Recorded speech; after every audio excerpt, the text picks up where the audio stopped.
Woman, mufumakazi, wansadi, musadi, umfazi, vrouw, mulher. That is who we are. That is our strength. We are remarkable, brave, capable, unique. We are woman to woman. Good afternoon, South Africa. Good afternoon, Africa.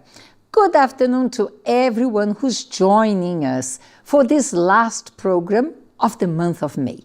And you know what? As we celebrate Mother's Day, as we somehow understand May being a more female month, we wanted to close today, this beautiful month, talking about something that is very close to us. But before, good afternoon, Precious. Good afternoon, Seal. Good afternoon, Miss Marcia. We're happy to be here. It's always good to have them back, though they never left. Good afternoon, everyone. It's nice to be back. So let us tell them what we're going to talk about. Kind of 5 years ago, 4 or 5, anyway, thereabout, we wanted to put a motto for our program.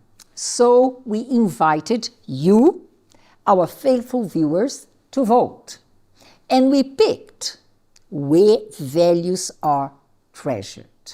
But then it has been some time that we did not explore values. Which values? Because all of us grow with different values. Values from home, values from school, values from our government.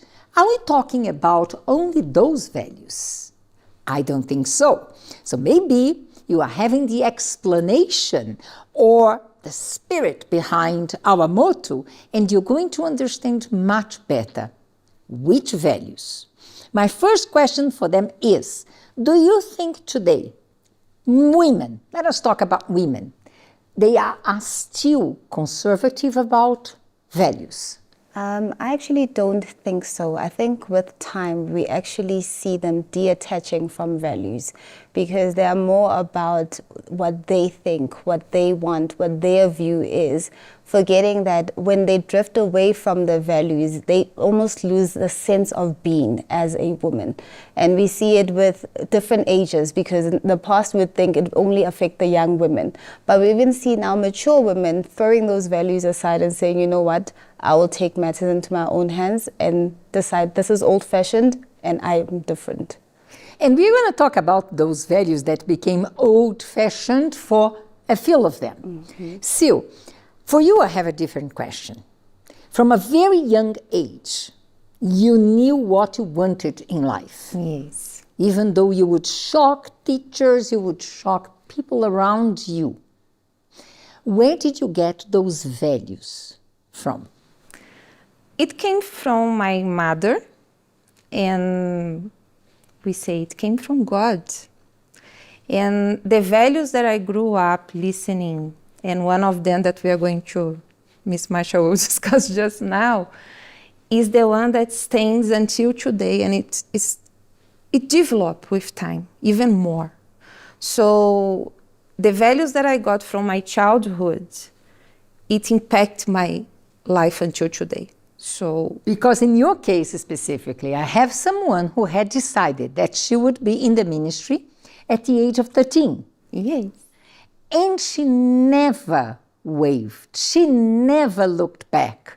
And whoever would ask her, she had that definition in life. And because of the values, and now it comes the point we wanted to highlight, not just her mother's values, but because of godly values, she fulfilled her dream. And she never left, she never looked back, she never had other plans, other dreams. She engaged in her career, she worked, she studied, of course, but always as a secondary plan, because what you decided at the age of 13 was? To become a pastor's wife and serve God. But I was not, and I'm not the strong one, because people, they think when they see someone that says, I never left my values, and I stood by my values, my decision, and they think, wow, she was so strong. I was being strong each and every day. That's what people, they need to understand. Because you need to really uphold and stand firm if you want to remain the values and the dream that I had. So until today, the values are here because I feed them. I'm focused on it. So that's how it remains. So we are not that so strong. It's not a strength of our own. Yes, it starts with a decision. Yes, it's a decision. Of course, we're going to the streets and we're curious to hear what women out there, they think about values today. Let us watch together.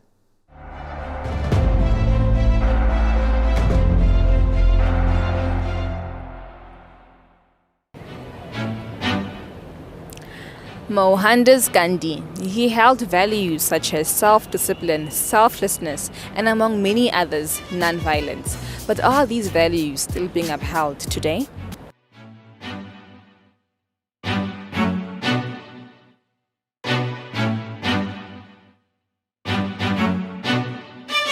Where values are treasured. But let's talk about it. Are values still being treasured nowadays? We are here in the streets of Johannesburg, Gandhi Square, and we are here to get public opinion about what people think about values. So come with us.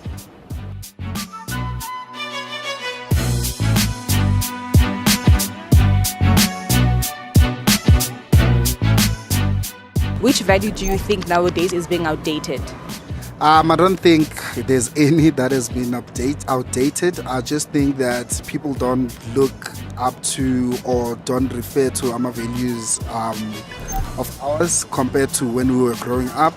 There's a lot of things happening in our communities, like people talking back, people not greeting, people not having just a common sense of these values. So I think they are just not there as we were, and especially before. I'll make an example of like self-respect, you know, self-dignity, like the way you look at yourself, like it means a lot. It means a lot how you carry yourself, and on social media, like I said before, I'm not speaking bad about our generation, but you don't see much of it really, you know, and how someone carries themselves, how they talk, maybe how they to judge how they dress, but I mean, there's always an element of self-respect that goes to something. You know, but yeah, that's my opinion. Unfortunately, most of the values that our mothers and grandmothers were taught back in the days are not being upheld by the women of today, our generation, which is understandable because we are women of different mindsets and perspectives, and you cannot choose one value to be prioritized by a whole group of women. I mean, values for me, I think I grew up in a good household. So I was really taught about honoring your elders and respecting people. You know, everyone's a human being. It just depends on how respect levels and our morals really. But yeah, for me, I think I'll make an example of it. Like I'm in a taxi and an older lady comes and comes inside the taxi. It's gonna bother me inside to not stand up. So yeah, I think for me that's yeah. And then which value do you think you still are able to see it today that you were taught back in the day? No, I don't think there is one. Nothing? Nothing. I don't want to lie with you. Yeah, I don't want to lie with you. It's the little things as greeting another person, also you meet them in the street. We don't do that, we just pass by each other, we don't care about. I think one value for me that I want to see in my kids in the future, my sons specifically, I'd say I'd want to see respect in them. Like, not just your elders or whatnot, but just in general self-respect and respecting other people too. That takes you a long way, you know, and also being able to communicate with people like the right way. Continue being kind, show Ubuntu. Being kind doesn't cost a cent. Just show kindness to them.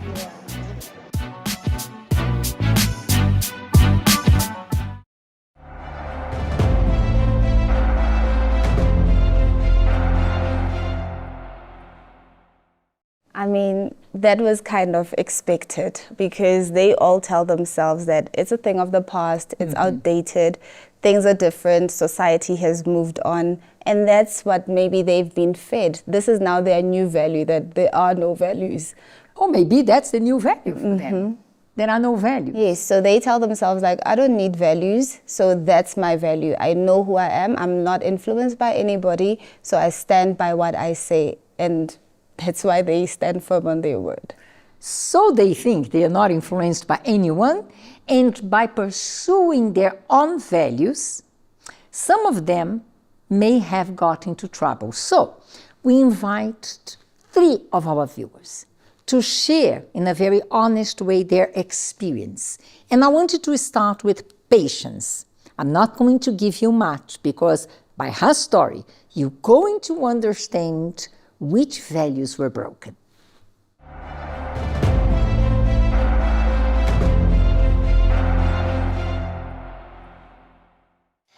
My name is Patience Muke. I grew up at a very young age where faith was introduced to me by my mother. I started to learn from her the values of why is it important for me to come to the church. So my mom used to teach me how to be a woman, how to respect myself, how to value myself as a woman, how to not seek validation in a man, but for me to preserve myself as a woman. And I didn't understand at that time, how can I be able to do so? So at a very young age, I was introduced to the Sunday school. And I got to learn the importance of how to believe in God, the importance of what is required for one to have a relationship with God. So in the Sunday school, we were always taught that it's important for one not to steal, it's important for one not to lie, it's important for one to respect their family, it's important for one to be an example to others. But I never understood at that time why it was important. I remember when I lost my father at a very young age. I was 8 years old. And I didn't understand why would hurtful things happen to someone who is learning more about who God is, someone who is learning the greatness of what God has. And I never understood that in my life because my father had passed on, and that time reality was quite difficult for me to adjust to. So that had resulted in me having anger towards God. I never understood why would hurtful things happen to someone whom is learning about this great God, but I do not see him in my life.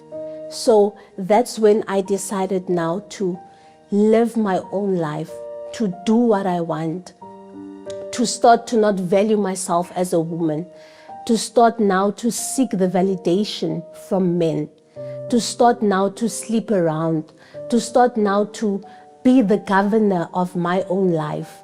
In what way? By drinking alcohol, by smoking cigarettes, by eating space muffin, by as well going so wild to the point of being addicted with drugs.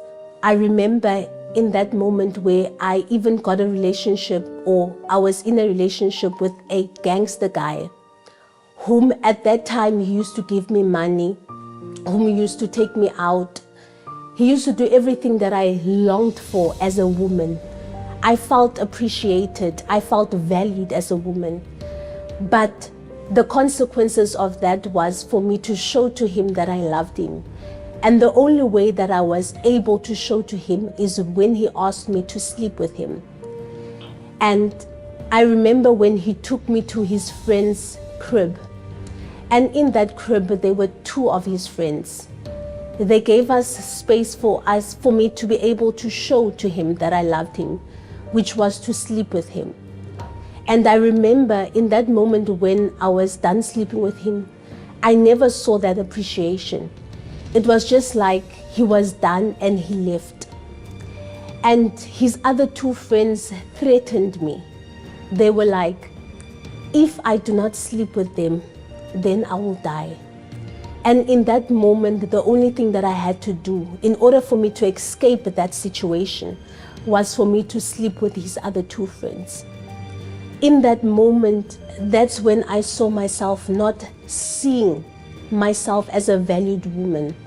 I started seeing myself dirty. I started seeing myself unworthy of life, unworthy of being in this world. And I remember when those guys were enjoying themselves, all I can think about is, Lord, have mercy, help me. And in that moment, it was midnight, I remember. And I just saw my life flashing back to those morals, what I was being taught when I came to the CBC. I didn't understand at first why those morals were there.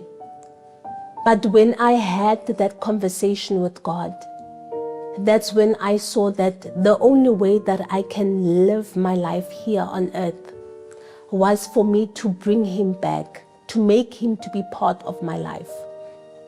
And in the enjoyment that his friends had, all I can think about was just to come out of that room. And when they were done with what they did, they didn't care. They just chucked me out of the place. And I had to find my way home.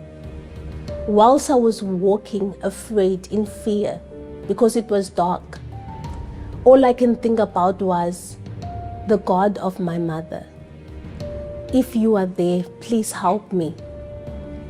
And I remember when I got home, I knelt down and I asked God, God, give me a chance. Help me to come back to you, even though I do not know what to do.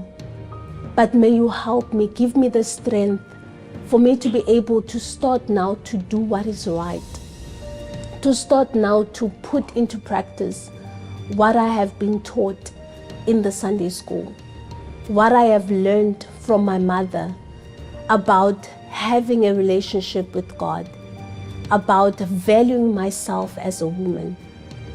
And that's when I decided to come to God. It was not easy because I was even ashamed of what had happened. The reason why I had to go through all that I had to go through was because I didn't listen to him. I wasn't paying attention to the guidance, to those values that through even the principles that I received from my mother, from even Sunday school. And now God had showed to me that the reason why you had to go through that was because you disregarded those values that you were taught. And now that he had given me a second chance, that's when I started now to apply myself with those principles, to apply myself now in starting to ask him to teach me now how to understand his word. I started to learn how to be a woman of God. And how I started to do that was, I remember when my mother gave me a book called Free Woman. And I started to learn how to value myself as a woman. I started now to learn how to behave myself, how to dress myself, because I never understood how can I be able to, dress myself as a woman of God, because I always used to wear tight stuff. So through the book, I was able to learn that I don't need to wear too wild in order for me to be appreciated. I was able now to learn how to say please and thank you, something that it was so difficult for me to do. I was able to learn how to respect my mom in times when it was not easy for me to receive that reprimand. At times it was so difficult when I was told the truth. I could not be able to humble myself. The person that I am today, I don't need to seek validation from people. I value myself the way that God had created me.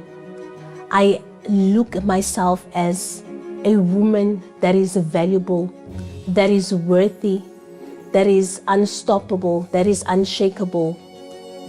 A person that is rooted in God. And I appreciate the person that I am today. I no longer need to prove a point of me being a woman, but I am able to appreciate everything that I am today. And it is through those values that I have been taught by my mother, even in Sunday school, that I am able to be confident and say, it is through those values that I am here today, and that I am not going to disregard anything because those values was able to maintain the person that I am today.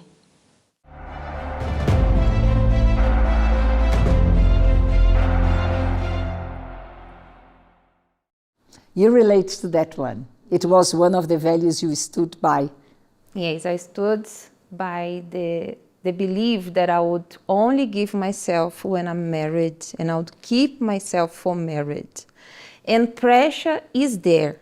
We should not say that it will be easy. It will never be easy, especially nowadays, because the values today are changing, not for young people only. The mature women, they are also in this journey of my truth, my values, and my way. And when I said, I'm going to wait to find the person that I'm going to marry and I'm going to give myself.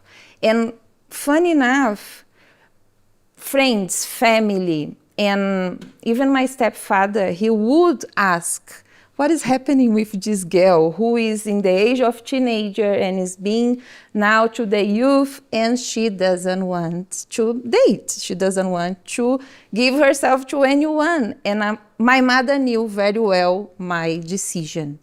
And that's how she would support me sometimes and giving me that encouragement. But it was one encouragement among many others who tried to persuade, to influence me to what do they think was the best. But today I reap the fruits and the happiness of being married and happy, and have to know only my husband, who I'm very pleased to be with, so was worth to keep. And also, Ms. Marsha, I remember many girls who started like me in the journey of, we are going to keep ourselves because we have friends in our neighborhood. No, we are going to keep ourselves. We are going to only give ourselves when we are married. And they diverge. They succumb through the pressure, to the peer pressure by that time. And not long ago, one wrote for me saying, I wish I could have stood. Oh. And today she is not married anymore. She had a lot of relationships, and she's still in the version of trying to find herself. So one of the things that made me to remain was, I found myself very young, and that I remain, and I'm strong in this journey of, I'll keep myself for a purpose, and that's what should be. And Precious, you said that now the values may be no value, or no one will influence me. But clearly, by the story of Patience, we see that she got upset with God, then she gave herself into relationship, after relationship, sleeping around, and at the end, what seemed to be freedom. My rules, my body, my rules, comfortable under my own skin, what else? Hashtag. My body, my rules, I don't care. It's all about the body count, because now it's shocking. Oh yeah, the body count. It's shocking to find out that it used to be something men bragged about in the past. But today, no, women brag about it as well. And they actually ridicule those that decide that I'm going to wait. You are actually the one now that's the laughing stock. And that's why some decide to throw away this value and just say, you know what, if everybody is doing this, I am also going to take it up upon myself and just get rid of this. But not realizing that the truth is, some of them, while they are boasting and saying all of those things, they are just deflecting what is going on inside. And you are just a constant reminder of what values they have lost. And now they see you ripping the fruits of the values. And you see that Patience, after being into so many relationships, she felt used. So what was in principle sold out as freedom brought that sense of I'm actually being used. So I have no value to anyone else. No one treasures me. So this is one of the values that it's not old-fashioned. No, it's not. It gives us so much value on our own. Now we are going to hear the story of Tuli. Tuli.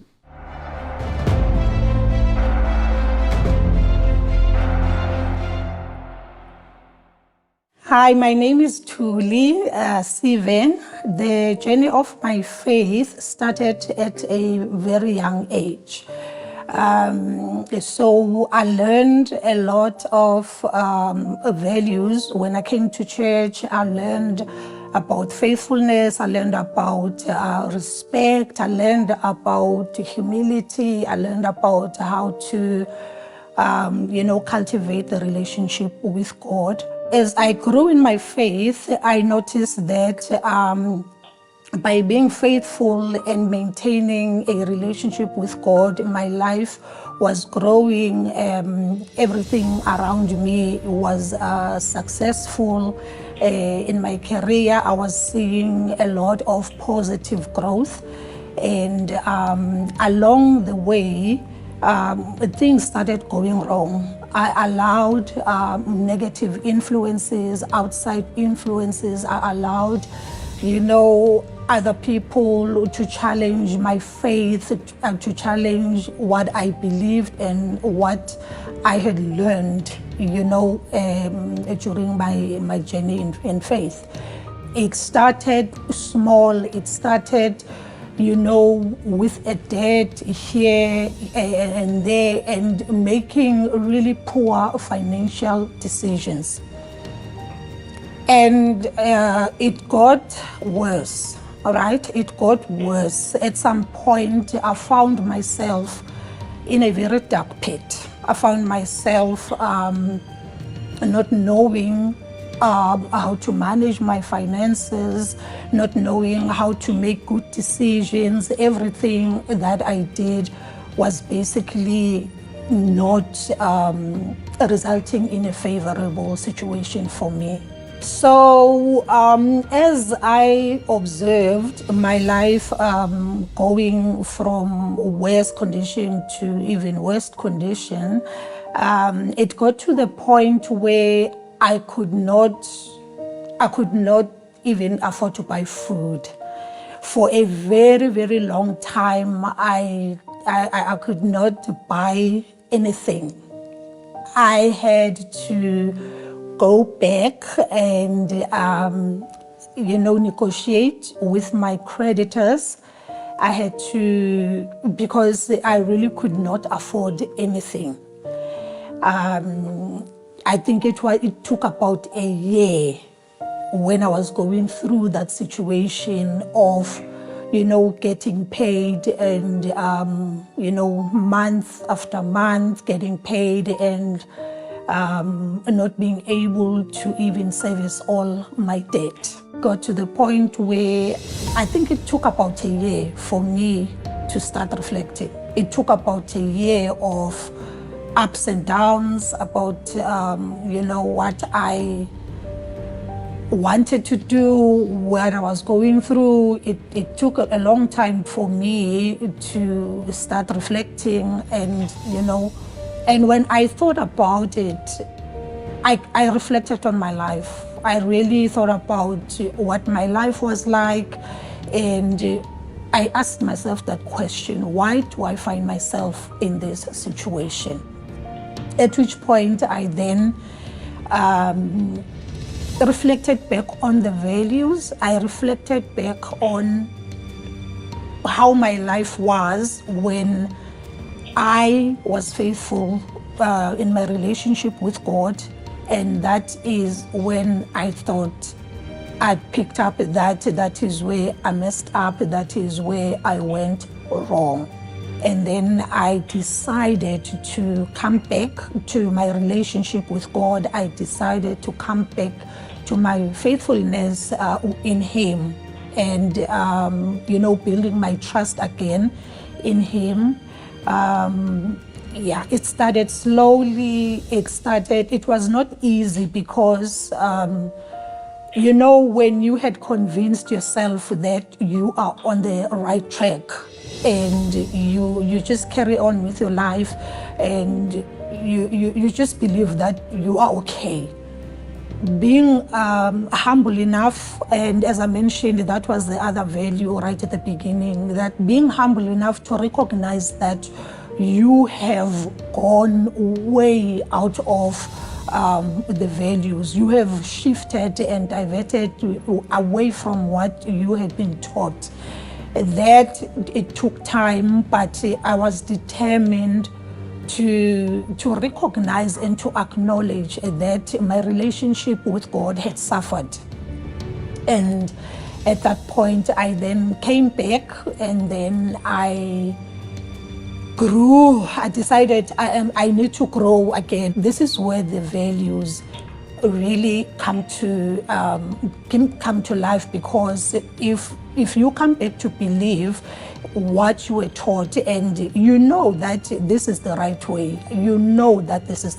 so you decide to stick to that, and slowly but surely then your life starts changing again, and that's exactly what I did.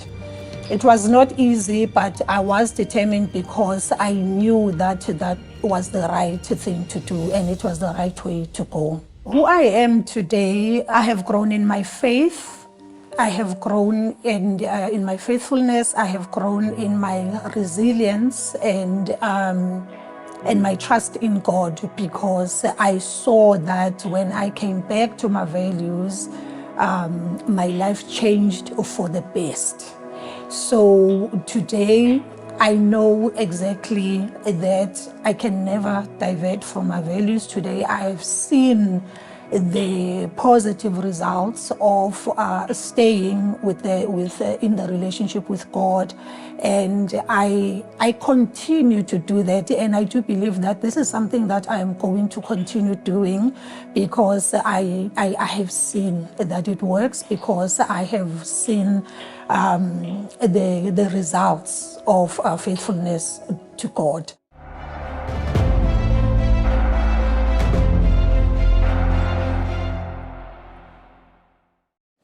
So we see with Thuli's story, which I think a lot of our viewers might be watching and think that this is me. And sadly, I've had that personal experience with people close to me who got influenced by an idea, by a lifestyle, and saying, you know what, I've worked hard, I can actually enjoy the benefits. And they forget the importance of faithfulness, that faithfulness is total devotion. So we find a lot that say, no, but I'm also going to be faithful to myself. And we hear this value of the new fake value, spoil yourself, you deserve it, you are your own person, you are self-made. And we see with her, sadly, how she went from one situation to the next, and it just kept on getting worse. And I'm thinking of how many times as well people want to be in. They want to be part of the crew. They want to be part of society that says, I can do it as well. But not realizing that the financial steps you're taking sometimes don't measure up with what you have. And later on, you're the one that's left in debt. You're the one that's left frustrated financially because you've got no way out to go. And that only happened because she forgot of one value that was actually going to keep her and help her in life. To be faithful and to be conscious about what I can and what I cannot do. You know, never to give a step bigger than what I can afford. And that was something that I learned from home. You are going to start working at a very young age. And in principle, in those days, we didn't need financially to have.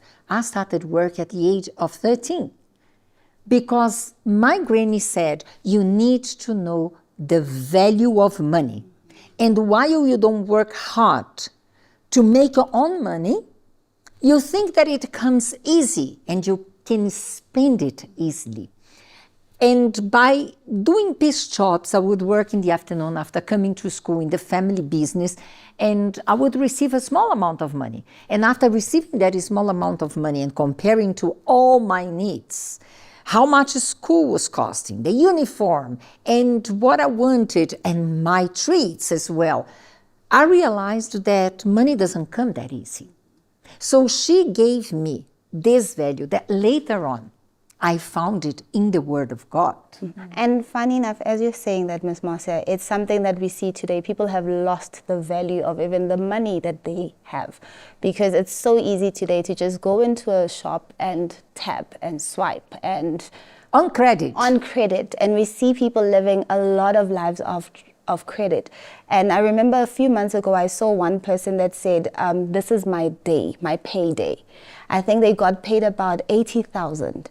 And by the end of the day, the person was on a negative. Oh my gosh. And I was saying, but then when people are around that person, they are going out, they are buying lavish cars, they are going on holidays, they are purchasing apartments, not thinking of proper investment. You're just living for the here and now financially, not realizing that the debts, they don't live for here and now. They accumulate and they come back to bite you. And as you're speaking of the value of that, I remember when we were growing up, we were taught that, okay, you will get pocket money, but there were some chores that you would have to do for that. And we would never even spend that pocket money during the year because I had my lunch tin. At the end of the year, I remember when we had our first exercise, they took us to a toy store, a very famous toy store in South Africa. And I think we each had 200 rands. And then they said... Back in the days, it was a lot of money. Back in the day, it seemed like a lot. But the toys that we wanted they were not 200. They were not 200. And then they said, it's easy for you at the end of the year to come up with a list and say, this is what I want and this is what I don't want. So now we're giving you the freedom to be the one that buys what you need and what you want. And I remember going into the store and looking at the price tags like, no, I don't have the money. I don't have the money for this. Like, if I take this, then I won't get that and all of that. And I remember that being a very valuable lesson to me that, okay, you need to stay within your limits. Even when I got my first job, my mom had a talk with me and said, listen, you wait for what you need. You're not going to start debts because later on, when you need to progress with your life, you won't be able to progress because this is what's going to hold you back. And these are godly values.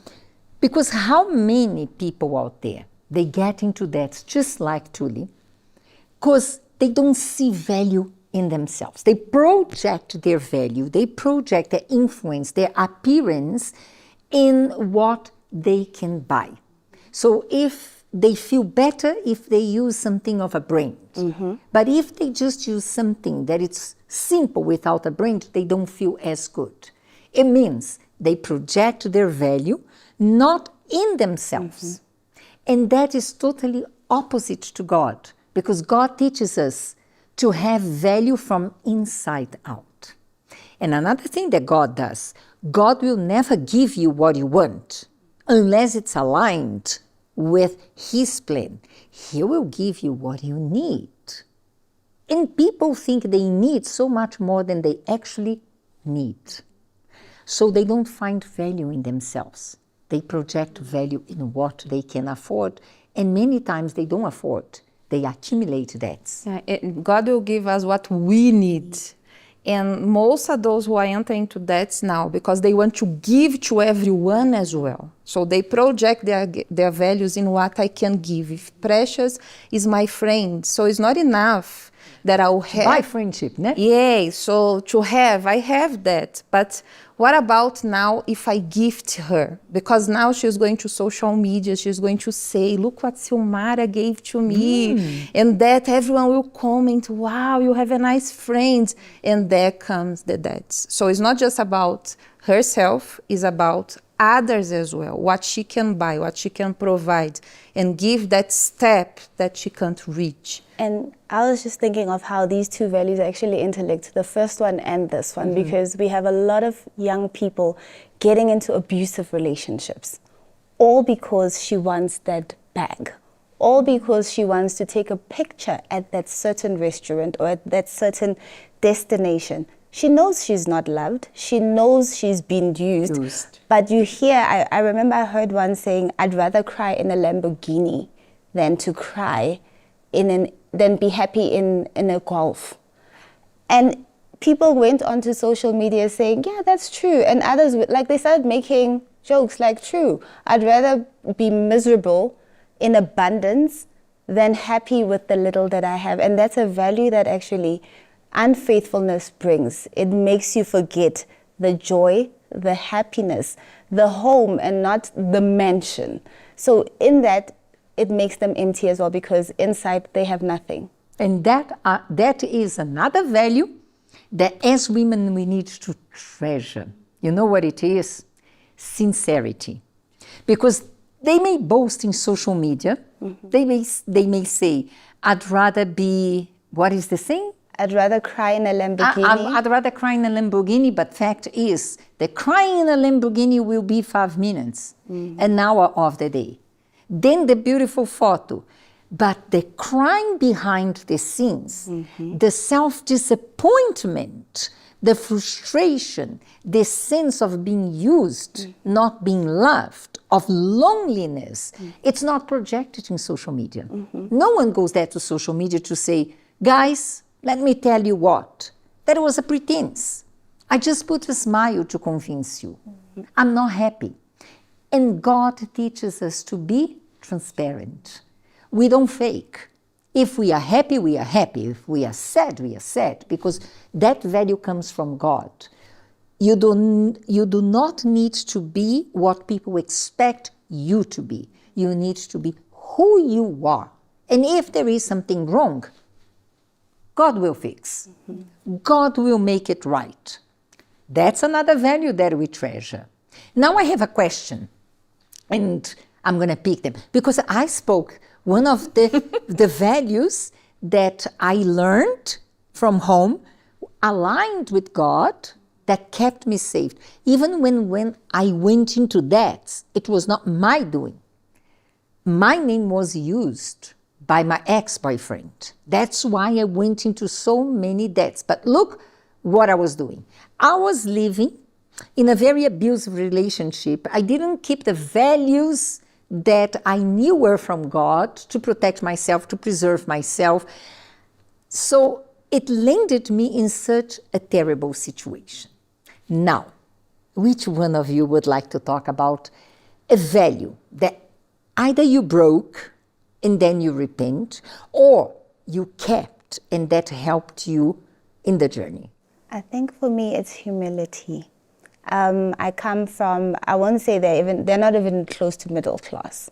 And I remember my mom being a domestic worker, and she always told me, never fake it when you're at school, because oftentimes when you'd be at school, when people would have a day where they ask what do your parents do? Often. And I remember for me, to my demise, I had one of our neighbors that would drive me to school because my mom couldn't. So they organized almost like a pool of parents. So when I would get there, and at that time there was also that fascination of, are you adopted? Because the person was Caucasian. And I remember I would get off and I'd be like, bye. And then the others would be like, is that your mom? Are you adopted? And I'd be like, no, I'm not adopted. My mom is at home. Oh, so what does your mother do? No, my mom is a domestic worker. And you would find, and it would be so funny because there was a group of us, there was 3 of us from the same street. And the others would be like, no, my mom is a doctor. My mom is this, my mom is that. And I would always think when I go back home, but why are you saying that? It's not something that you need to be ashamed of. But were they lying? Yes, they were lying, because their parents were also fellow domestic workers. As if there is any indignity in that. As if there was indignity. And I remember always taking pride in that she works hard in order for me to have better than what she had. And it went so far as even people changing their names, making them more modern, more English. I had an English name. Sadly, my African name couldn't be used because they couldn't pronounce it in school, so they just stuck to Precious. And I remember that even growing up, my mom would always say, when we have, we have. When we don't have, we don't have. And you thank God for the little that you have. And that value, I think I even saw it from my grandparents. They had a very small house. All of us would always be gathered in that house. We'd never point to the house next door that's bigger and say, when your friends ask you in the street, like, oh, which house are you going to? Like, oh, no. Or when the taxi has to drop you off, you're going to ask them to pass and get off and then walk back. So that helped me even in my faith, because when you're Christian, it's not a bed of roses. You are ridiculed. You're told that you are old-fashioned. Who do you think you are? You think you're better. And I remember even as Seal was talking about when she was in school and she shocked the teachers. I think I shocked mine in grade 12 when we were doing career choices. And they kept saying, so what are you going to do? You can do anything. And I said, I'm inclined to volunteering in the church for a year. And from there, we will see where we're going. And I remember my classmates mocking me like, oh, you think you're a pastor's wife now? Who do you think you are?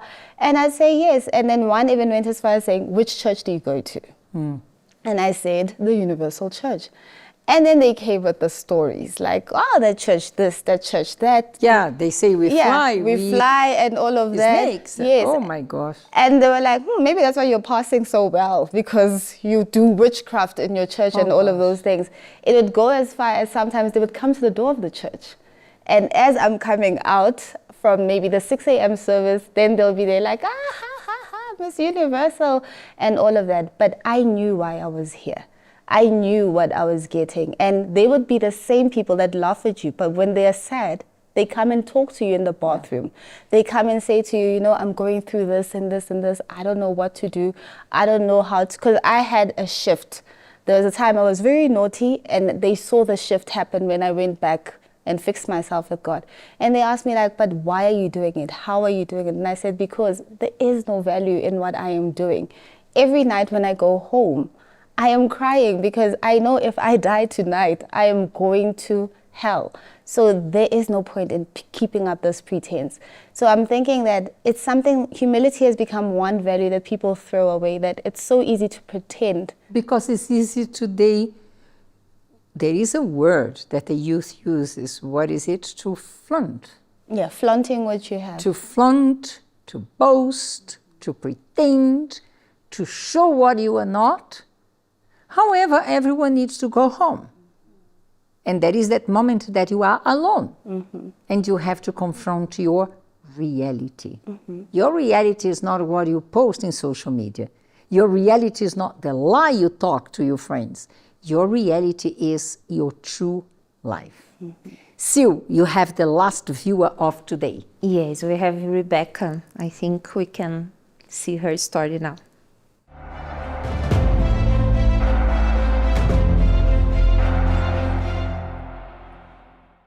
My name is Rebecca Lehasa, and growing up, my mom instilled values in all of her children. And one of the values that she instilled in us is that we should be independent thinkers.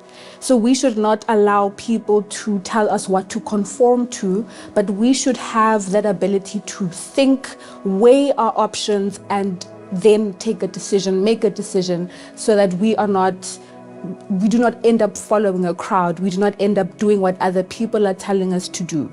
This is what my mother taught us while growing up, that before you do anything, before you are influenced to do something, you need to first think, how is this going to impact me?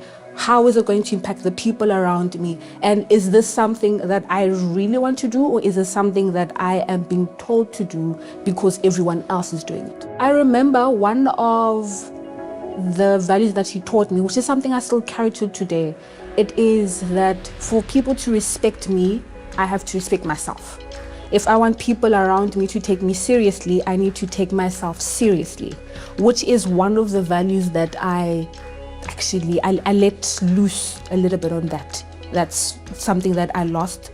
Another thing, she did teach me that yes, when people advise you, when people show you, oh, this is the way of life, not to actually attack, but to say, yes, I respect what you are saying, I see what you are telling me, but unfortunately, I cannot do that because, and then I bring my thoughts to the table as well. Another thing that she taught me, she taught us quite a lot actually. Another thing that she taught us as siblings is that we, as I said, we need to be people that think. Even if you do not feel like doing something, you need to think before. So basically, use your brain to think and not your emotions to think. So I remember back in high school, this is something that I'll never forget because it had a huge impact on me. So in grade 9, right, everyone goes through that phase of having to choose subjects. So I was that student that got 90s in every single subject. And I did not quite think of what I wanted to be. So this is where now my mother's value, I lost it. I didn't think and I didn't take my choices seriously. And it happened that the people around me didn't take my choices seriously. So that phase came where I had to choose, do I want to choose the science path or do I want to take the commerce part? And I remember in a parents' meeting, the teacher was not listening to me because I kept saying, but I don't want to choose science. And then she's like, but you're good in everything. Take everything, mix everything. Take the commerce and take the science as well. You're going to be something great. But I knew, but listen, I thought about this. I don't like science. It's not really practical for me. It's not something, I don't want to be sitting in a lab doing chemistry. I want to see how our economy works out. I'm involved in the economy, so I would like to pursue something within those boundaries. And my teacher didn't take me seriously. She's like, oh, you don't know anything because you are good at everything. And I allowed her to come into my mind. Even though I knew what I wanted, I didn't respect my own choices, my own thoughts, my own research that I had made. And I actually went against that. And I ended up, I told my mom, since my teacher said I should take all of the subjects, I'm going to take all of them. Following year, sort of, I was getting my 90s as usual until it started backsliding because science, and I was like, I don't like this, but I'm stuck here because I can't change the subjects now. It's still early in the year. And I started bunking the classes. I remember bunking the classes because it was not interesting. I didn't find it interesting. It's not something I wanted to pursue. So going and attending the classes felt like a waste of time. I was dragging my feet. I was always late. If I'm not late, I'm back chatting the teacher. Now I'm forgetting what my mother taught me, to respect myself and to respect all those around me. Started forgetting all of that because why? I didn't want to be there. And I failed to articulate that and stand actually on my decision. And moving from not attending classes regularly, I was someone who was always because I was getting 90s, I now started decreasing in my grades. And as a result, I was no longer in the top 5 of the grade. It went on, I was no longer in the top 20 of the grade. It ended up where I failed a term actually because of the science, and my mom had to be called in to school. We had a meeting with my grade head and she advised, listen, she's not doing very well. The teacher is having a problem with her. And now my mom looks at me when we get home. She's like, what did I teach you? And now I had to remind her, but listen, you guys didn't listen to me. And now she's reminding me, but I taught you to stand.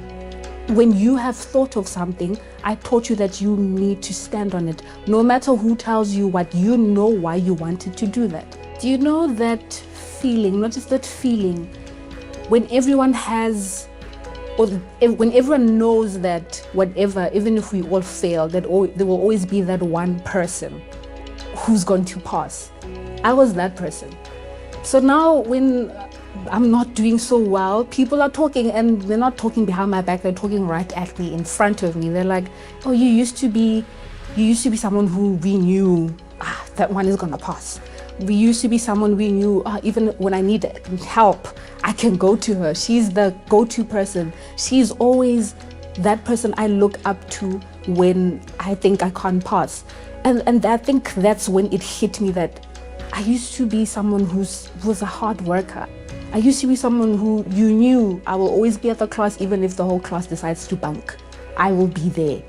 But now I'm part of the people who are banking.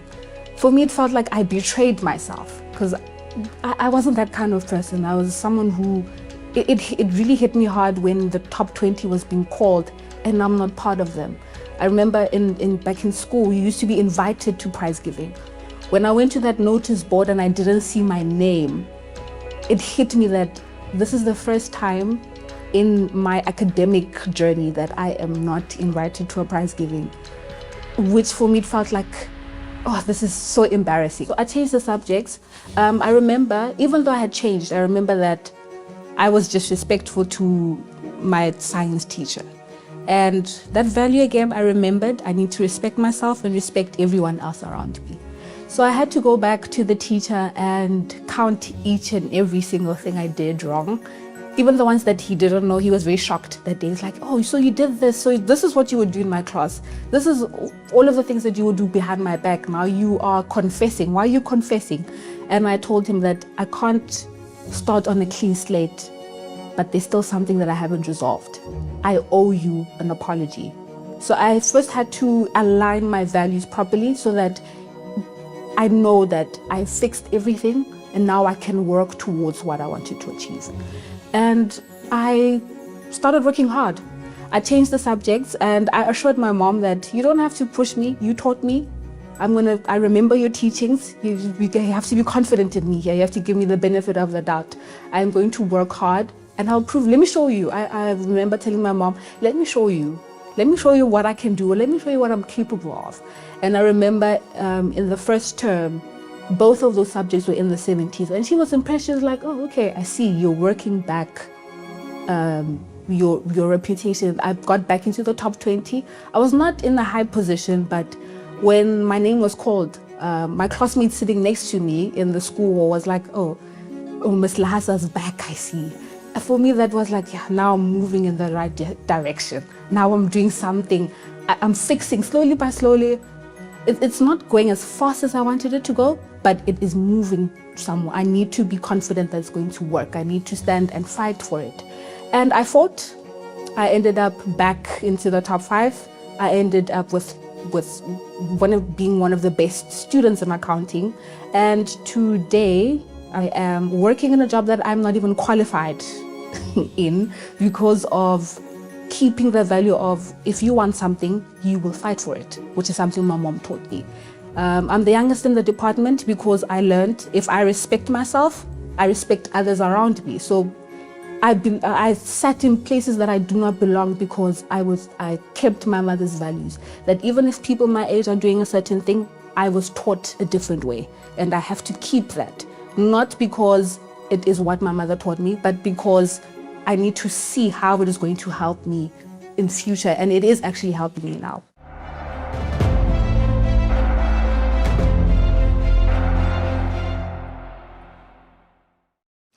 So we have now Rebecca, who sadly enough gave in to the emotions and to the influence of a teacher. And I was comparing with my story as well. And the teacher tried to influence me to choose something else other than to do the work of God. And many are not strong enough to say, this is what I want. Even when they come, it's like they have a luggage with all the values. We go to school, we go to this world with our values in our luggage by our pack back, and suddenly people start to take it away from you and you get to be lost. And in this situation of Rebecca, she started to decide to do things career, and sadly they waste time in this journey because they start, they enroll in a course and suddenly it's not what they want. And they are influenced and they have to go back in time and start all over again. So we believe that everything changed we see in her story that she realized, I cannot be taken by my feelings. I cannot be taken by my emotions. I need to remember back and pick, the value that my mother gave to me that was, do what you want to do and you are comfortable to do. Don't just go with the flow. And we see, there is a saying that is very disturbing my mind when I hear fake until you make it. And I never... What are you gonna make if the principle, the starting point, it was a lie? So probably Rebecca was faking, like she speaks about it. She goes and she gets late because she didn't want to go to that course. She didn't want to be there. So she was faking. But sadly enough, what people, they don't really say, this saying, faking until you make it, you don't make it by the end. You don't make it. And people hide this truth. So they pretend with my mother does this, but she's not really doing that. But the truth is always the truth. So your feelings can wave. But when you put your mind, because she speaks about when she put her brain to work and she stopped to be influenced, then everything changed. And she came back to the course that she wants, and today she's happy. She doesn't need to fake. She made it, but she started in the right way after coming out of this cycle of emotions and feelings and being influenced by others. And I think she's one of the few that are able to actually rectify it, because there are many that, because they spend so much time faking it, years go by and later on you can't go back. You don't maybe have the financial resources to start all over, and they end up settling for anything. And the saddest part is, at the back of their mind, they are always reminded of the moment that they were faking it. And as you said, they never made it, because there's a vast difference between being inspired and working towards your goal rather than faking it. Because faking it is coming up and saying, I'm okay, I'm doing it, I'm happy, rather than the person that says, I really love what I'm doing. Because when challenges come, they stand for those challenges. But when you're faking it, sooner or later, you're going to quit. So now that we spoke a little bit about such values, and we would have so many more values to explore, I hope our viewers understood why we say our motto is, where values are treasured. Why? Because we are nothing without value, if you think of it. Because there's something you touched base on earlier. You said people say they don't have values, but they are valuing someone else's values who has decided to throw them out. But with Women to Women, from the get-go and from day one, the one value has always been the core values of God, what He expects from us as women.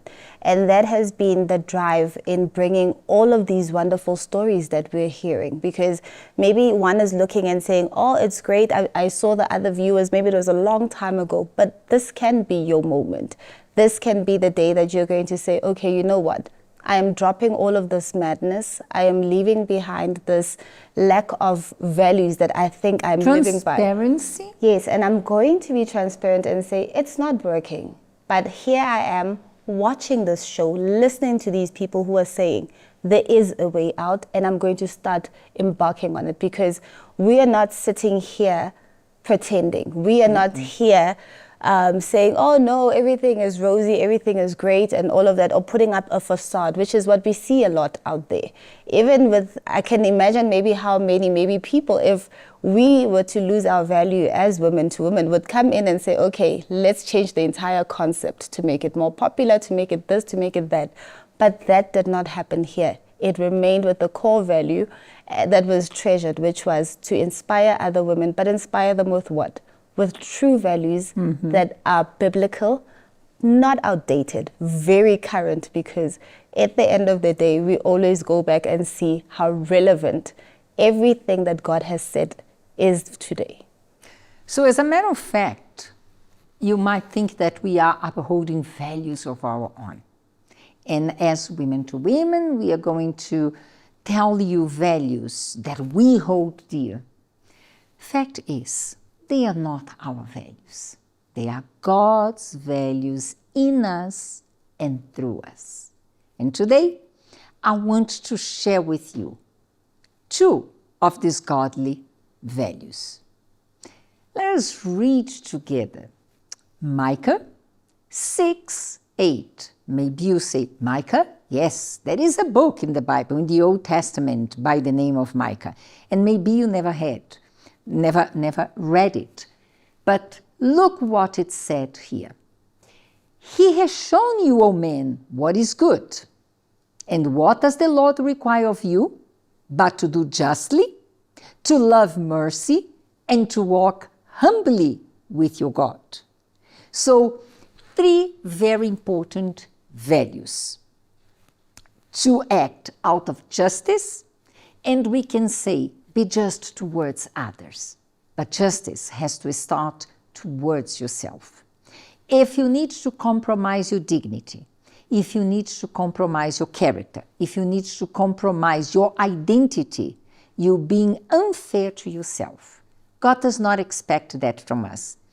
All the work that God does, it starts within us. I can only share, I can only give, I can only be pleasant if first God has worked inside of me. Then he says, love mercy.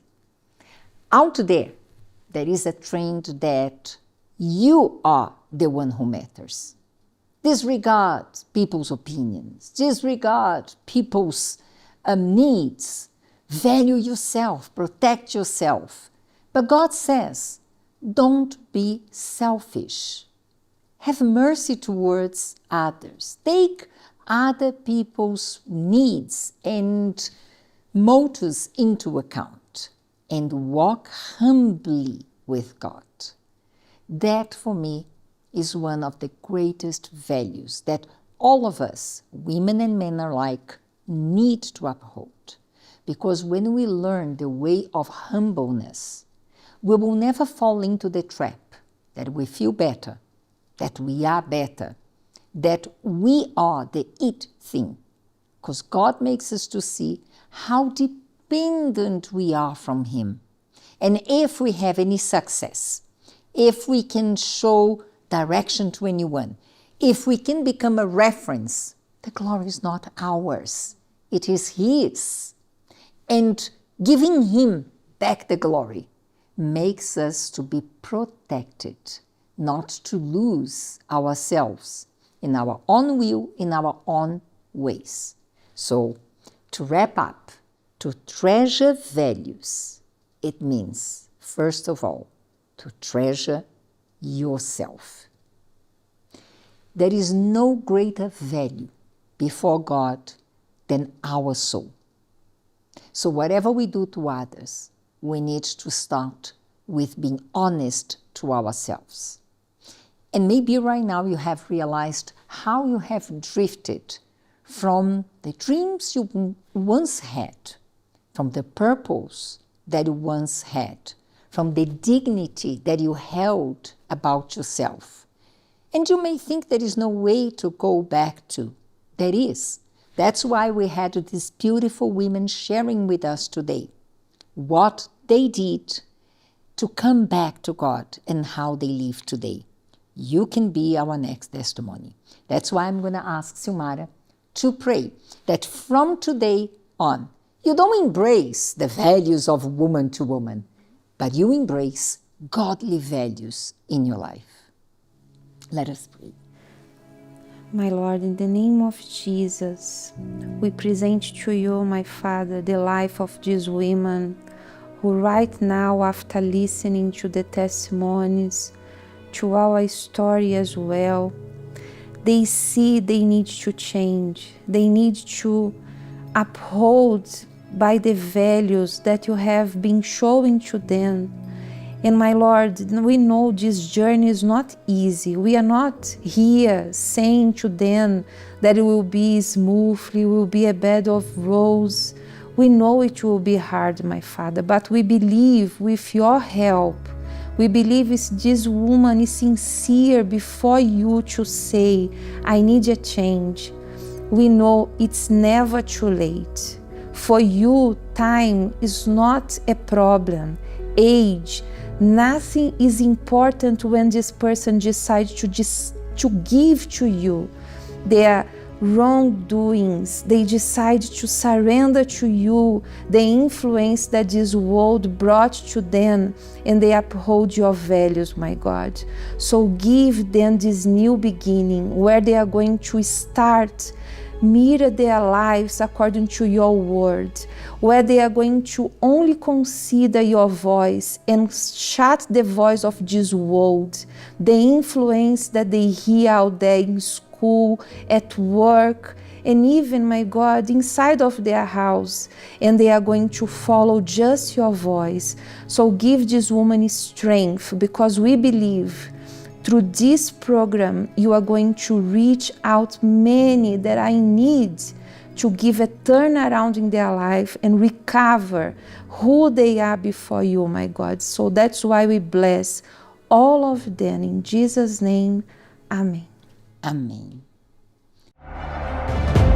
Woman to woman, where values are treasured. So from today on, you can become this woman who will start valuing yourself. If you value yourself the way that God values you, you will make sound decisions, perfect choices, in spirit, and you are going to be much happier. God bless you all. Until next week, bye-bye.